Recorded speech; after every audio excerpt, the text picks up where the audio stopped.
I'm particularly delighted to bring Rachel Hillier up, who is our brand new Fairfield Sustainability Coordinator, fully funded for 3 years. So Rachel, come up and give us a vision. Hi. Thanks, Bob. That was really a nice introduction. And thanks, Connie. That was a great overview of what's going on in Fairfield. And I'm finding out as sustainability coordinator, I'm a unique. I don't belong to a city or a university or a county. I belong to a community. And this position has been funded in part by the city of Fairfield and by the university, Maharishi University, and also the community in like a third, and a third, roughly. Anyway, that puts me in a really unique position to be able to kind of look at some of the opportunities that may just come for the city and figure out ways that the city can work better with the community. So there's a lot of active nonprofit organizations and community organizations here who've done a lot of really great work already. And last two Saturdays ago, we were able to get together in the name of something called the Resilient Iowa Communities. It's a pilot project that the city is basically participating in. And as a municipality, they're able to kind of coordinate or figure out what's going on with other small communities. There's like Mount Vernon, who I just talked to recently, then Lynn County, Decatur, yeah, I think. Anyway, there's a couple other ones. Anyway, but the fun thing about that is all the sustainability coordinators from all over the state are working on this thing called Resilient Iowa Communities.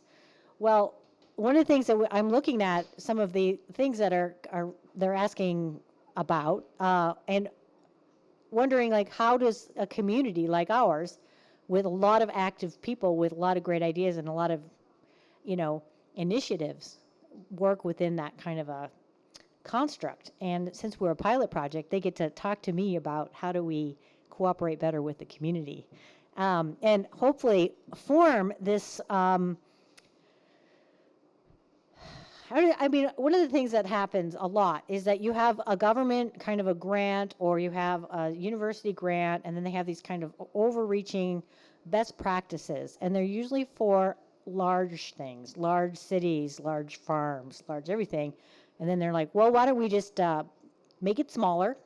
For example, I always complain about the USDA coming to talk to the small farms, and they say, well, don't you just need a smaller tractor and a smaller loan? No, we need a lot different help. And it's like two different species. So it's the same thing with large municipalities and small municipalities. We don't have the same issues that a big city has, but we also have different issues, and that we also have to figure out how to integrate our community into the kind of what the government's doing. We're never going to have like a well-funded, powerhouse government that's going to basically pay for every service we need.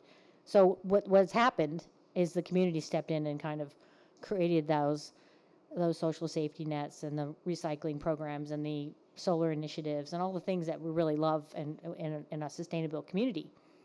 And the other thing is we talk about resilience, and that COVID really brought out a lot of gaps that we noticed as a community, like how resilient are we to change, not just climate change, but societal change, supply chain issues, or the need to do more local, relying on local goods and farm, on food and all that kind of thing, and our water and our waste. So, and there's so much information, so much energy here moving forward with people to get together and do something. And I think that as a sustainability coordinator, I'm in a really unique position to be able to kind of look and see what people are doing and who and kind of just get in everybody's business a little bit and maybe put things together in a way that's going to be really, really fun and useful. And then have a good dialogue with the community, and then inform the city. What policies do we want? What kind of ordinances are going to be most useful? And so, thank you.